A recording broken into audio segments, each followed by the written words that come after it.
Selamat malam dan Assalamualaikum warahmatullahi wabarakatuh. Selamat datang ke Gerek Pod, podcast Melayu terbaru di Nusantara ini.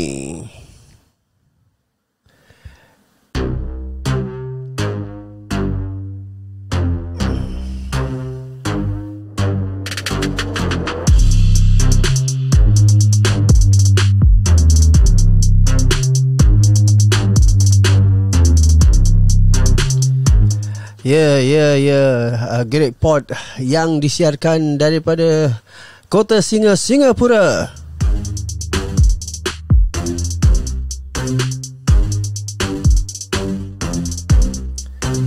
Yang dikhususkan untuk orang-orang Melayu dan juga mereka-mereka yang faham bahasa Melayu. Yang tak faham macam mana nak dengar kan?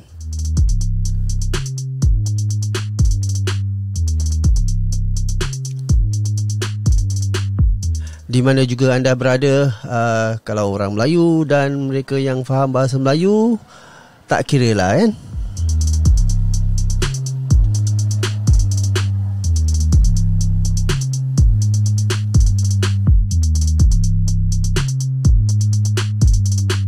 Sama ada di Nusantara ini, di Malaysia ke, di Singapura ke, di Indonesia, di Brunei Darussalam, Selatan Filipina ataupun di Selatan Thailand.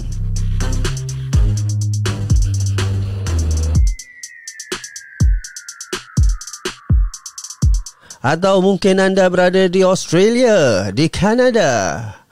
Mungkin dah berhijrah ke sana?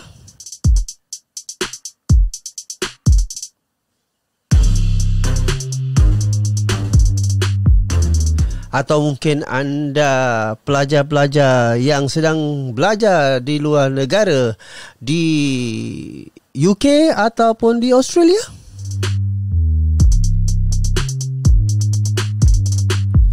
Atau mungkin anda sedang bertugas di luar negara, di Amerika Syarikat, di China, di Beijing mungkin, atau di Tokyo?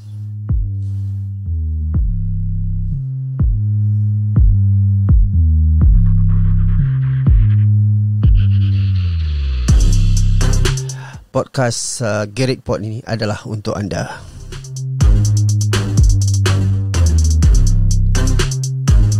Dan sebagai usaha pertama, kami adakan satu ruangan yang kami namakan Masalah Tuesday.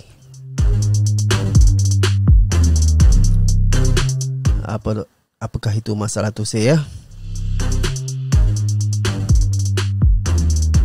Mudah aja, Masalah Tuesday.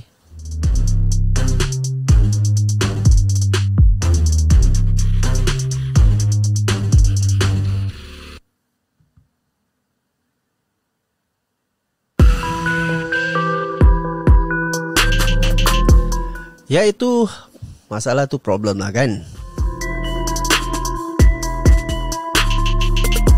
Tuesday untuk dikatakan ataupun diluahkan atau dibentangkan.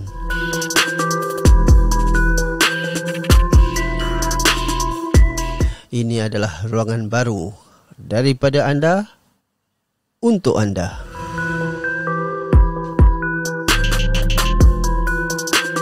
Dan saya sekadar pengantarannya.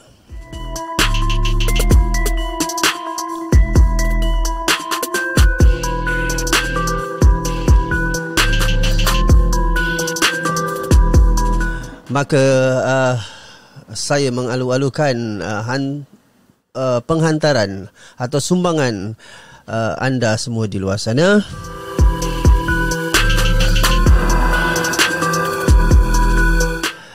Akan masalah-masalah anda.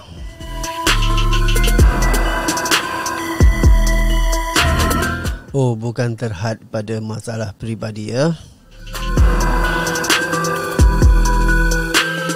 Kerana dalam hidup ini, dalam kehidupan seharian kita, kita mengharungi bermacam-macam masalah dari segi apa pun.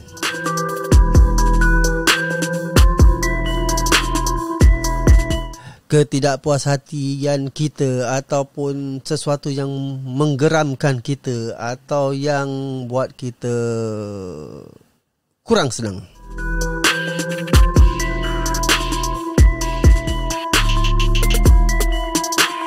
Itu dianggap masalah juga kan? Maka jangan dipendam di dalam hati, keluarkan dan luahkan.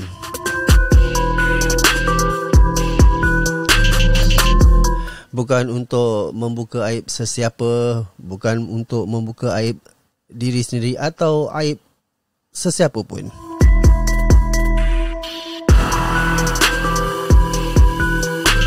Sekadar untuk kita bentangkan, kita lihat dan kita kaji.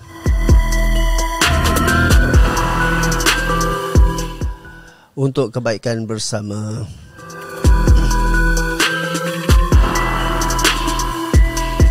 Untuk diberi pendapat, mungkin ada saranan yang baik yang boleh meleraikan masalah anda itu. Tanpa ada nama yang boleh mengaitkan kita pada masalah itu.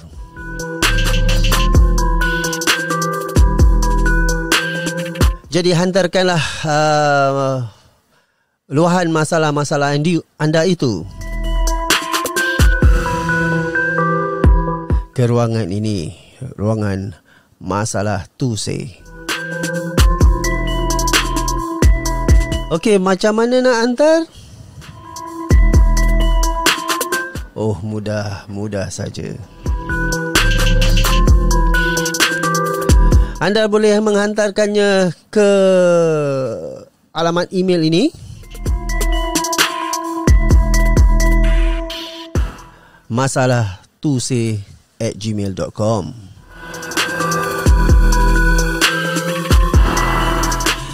Dengan ejaan masalahtuesay@gmail.com. Saya ulangi, masalahtuesay@gmail.com.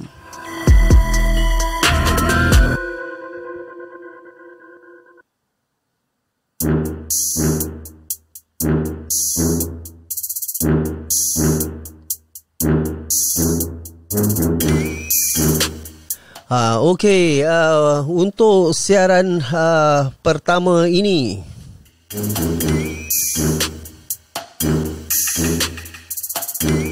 tentu sekali saya belum ada lagi sumbangan-sumbangan pendengar semua.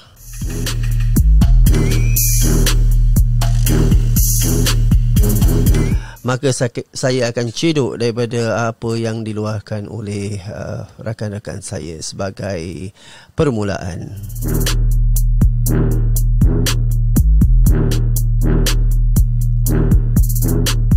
Tapi jangan lupa hantarkan sumbangan-sumbangan anda kepada saya.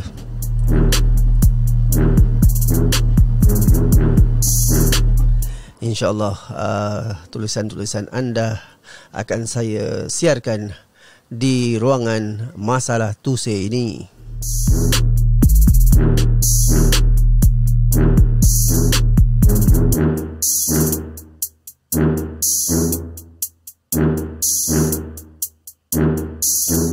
Okey, kita mulakan dengan cerita pertama yang saya cedok daripada apa yang saya dapati daripada kawan saya lah. Itu yang paling senang sebenarnya.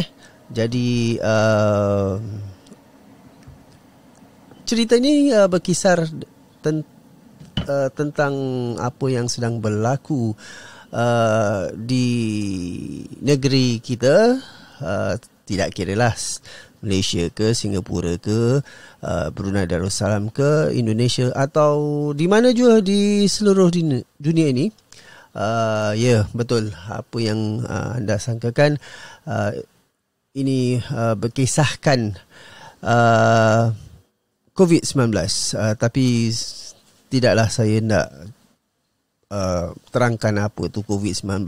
Itu saya rasa semua orang pun dah tahu daripada akhbar-akhbar dan media-media berita. Yang saya ingin ceritakan adalah tentang kawan saya ni, satu Muhammad ni kan. Dia, yalah, kita keluar bersama dan satu hari tu kita lagi jalan dan dia katakan, Engkau tengok tu. Saya cakap, tengok apa? Engkau tengok tu lah, orang beratur panjang di nak masuk supermarket tu kan. Cakap, okey. Jadi apa salah diorang kan? Diorang beratur apa kan? Memang sebab mereka perlu beratur agar pihak supermarket tu dapat kekang agar tidak terlalu ramai orang yang berada di dalam supermarket tu yang akan memadatkan lagi orang di dalam supermarket tu dan akan lebih mudah lah penularan COVID-19 ni. So saya cakap dengan dia, jadi apa salahnya? Dia cakap dengan saya, kau nampak tak line-line tu yang pihak supermarket buat? Saya cakap, nampak. Jadi kau rasa diorang ni ikut ke peraturan 1 meter tu kan? Social distancing ataupun penjarakan sosial tu. Bila saya tengok, memang betul lah. Memang ini dah lazim saya nampak. Dah banyak kali saya nampak. Bukan hanya di supermarket tapi di mana-mana lah yang ada orang beratur tu kan. Kebanyakan mereka walaupun sudah diingatkan, bukan sekali, bukan 2 kali, bukan 10 kali, dah beratus kali. Dan papan-papan tanda tertera mengingatkan agar penjarakan 1 meter tu dipraktikkan. Tapi itulah kan, dia pun cakap dengan saya, memang ada signboard semua, tetapi tetap tak ikut, tetap tak patuh. Jadi itulah masalah dia. Macam mana nak bagi tahu atau kasih tahu orang-orang ni kalau kita cakap nanti dia ingat kita ni ngada-ngada atau pandai-pandai je kan. Tapi itulah sememangnya yang diharapkan atau yang diharapkan daripada kita lah dalam membantu mementras penularan COVID-19 ni. Bukan untuk siapa sebenarnya, untuk kebaikan bersama, supaya kita dapat kembali ke waktu-waktu sebelum COVID-19, supaya kita dapat lebih bebas. Tapi masalah je ni di Singapura, dalam fasa ketiga ni ataupun fasa kedua ni, rasanya macam dianggap macam dah COVID-19 ni dah tak ada. Bukan saja dalam beratur. Kalau kita pergi ke kedai-kedai kopi ni kan, walaupun disarankan supaya penjarakan sosial ni diadakan, tapi kita tengok kedai kopi ni macam dulu je, macam tak ada apa-apa je. Itu masalahnya. Jadi apa pendapat anda tentang mereka-mereka ni yang walaupun dah diingatkan berkali-kali tapi masih tidak patuh dengan saranan atau anjuran yang telah diberikan, dan bagaimana pula penjarakan sosial ni dipraktikkan di tempat anda? Mungkin anda boleh beri komen di ruang komentar yang ada, dan kita akan bacakan ataupun kita akan rujuk pada episod yang akan datang. Jadi untuk itulah cerita yang pertama sekali untuk saya bacakan di rancangan ataupun ruangan masalah Tuse ini.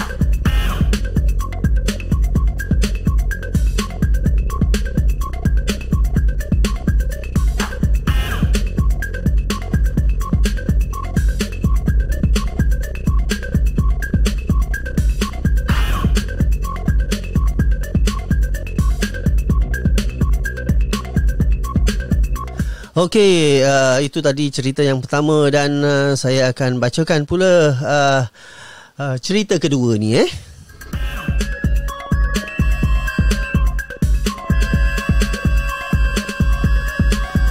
Okey, kalau tadi daripada seorang Mamat, ini pula daripada seorang Mina.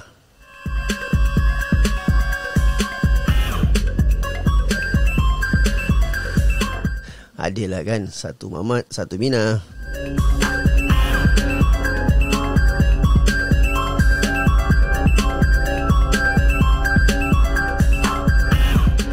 Okey, ini dia ceritanya yang saya cedok daripada seorang Mina ni seorang kawan lah. Okey, dia orangnya memang rajin belajar daripada dia belajar daripada awal sampai ke universiti, dan lepas tu dia bekerja dan yalah, dia rajin juga bekerja untuk kata orang tu untuk maju dalam kerjayanya, dan alhamdulillah dia dapat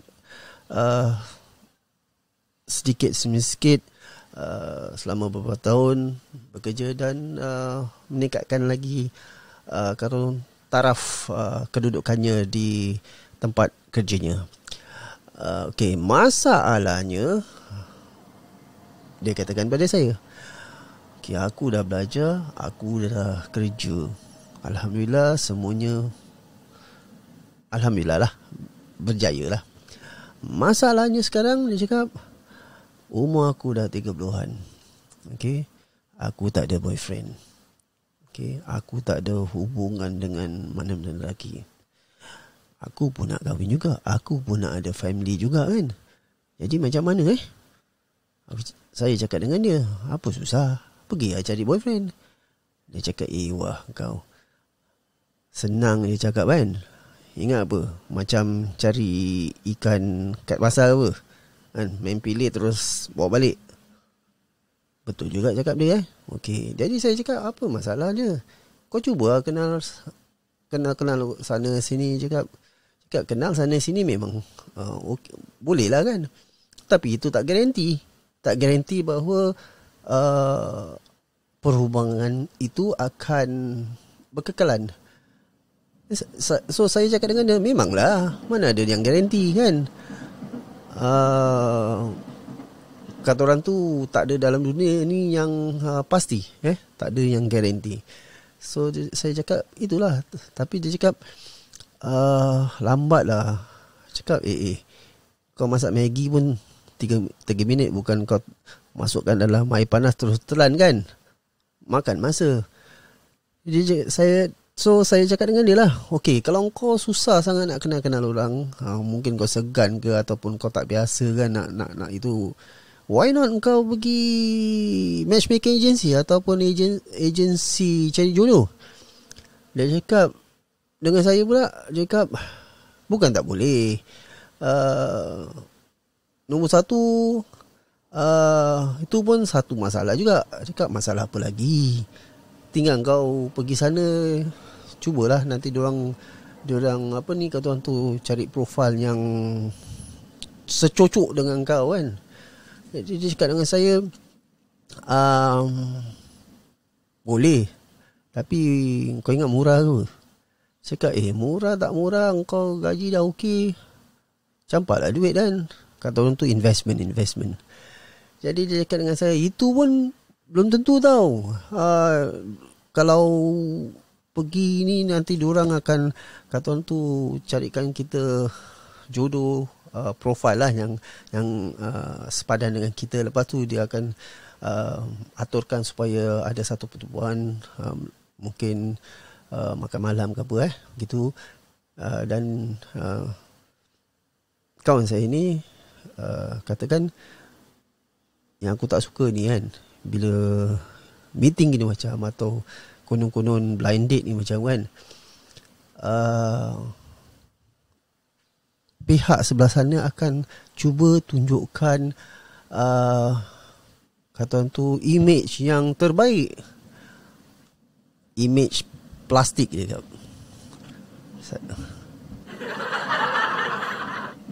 Saya cakap betul, image plastik cakap image yang mungkin dibuat-buat, bukan image sebenarnya, bukan orang sebenarnya, sebab dia nak tunjukkan yang terbaik. Jadi di sebalik itu mungkin ada perkara-perkara yang dia tak elok, yang dia tak akan tunjukkan. Dan saya cakap dengan dia, memanglah, lepas tu kau kenal dia, lepas tu kau tengok macam mana over time kan, melalui beberapa masa tu baru tengok. Dan dia cakap dengan saya lagi, itu yang aku tak mau, buang masa lagi. Saya cakap, ini anak kan satu, semua dia buang masa. Dan pada masa itu juga saya terfikir pula, okey, kenapa tidak engkau suruh mak engkau, bapa engkau atau makcik-makcik kau carikan kau jodoh? Terus dia tersentak-sentar. Dia cakap, ini 2020 tau, bukan 1960 tau. Relevan ke? Saya cakap, kenapa tidak kan? Cuba je lah. Okey, itu persoalannya. Adakah cari jodoh melalui ibu bapa kita ataupun saudara mara yang lebih tua masih relevan dalam dunia hari ini, dunia pada tahun 2020 ni? Entah, bagi saya apa salahnya kan? Cuba, tak kira lah pada zaman apa pun, kalau itu yang mendatangkan kata orang tu pengakhiran yang lebih baik, kenapa tidak cuba je lah kan? Jadi bagi saya, cuba je. Apa kata anda? Apa pendapat anda? Apa juga saranan anda? Sila komen di ruang komentar yang ada. Kita nak dengar juga, ataupun kita nak baca juga apa yang tersirat di fikiran anda. Mungkin anda boleh suratkan.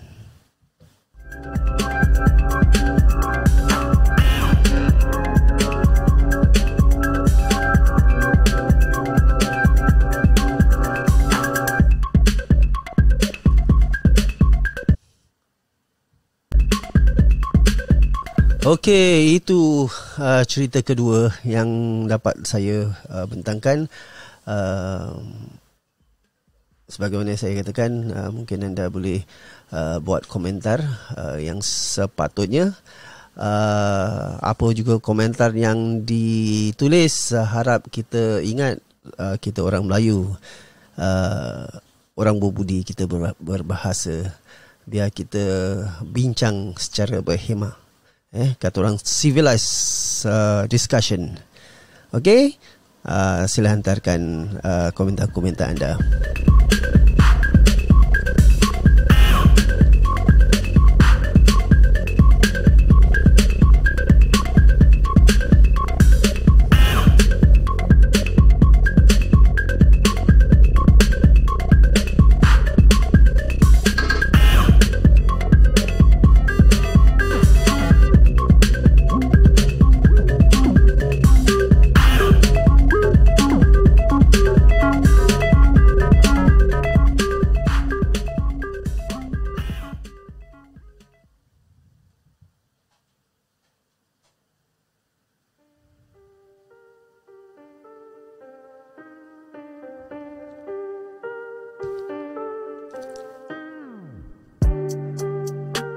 Okey, untuk kata orang tu, rancangan pertama ini biarlah ia padat sikit tapi padat. Harap-harapkan mungkin pada episod yang seterusnya ianya akan dapat dipanjangkan sedikit berkat sumbangan-sumbangan anda. Jadi sila hantarkan masalah-masalah anda, rasa geram anda, ketidakpuashatian anda kepada saya melalui email masalahtusay masalahtusay@gmail.com.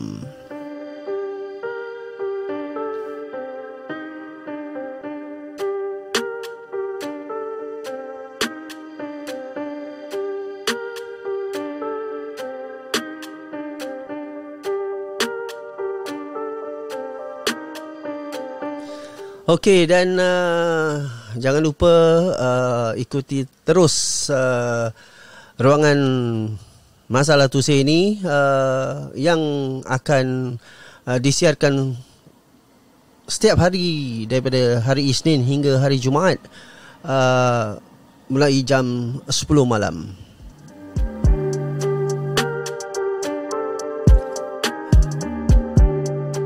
Sehingga kita bertemu lagi di episod kedua.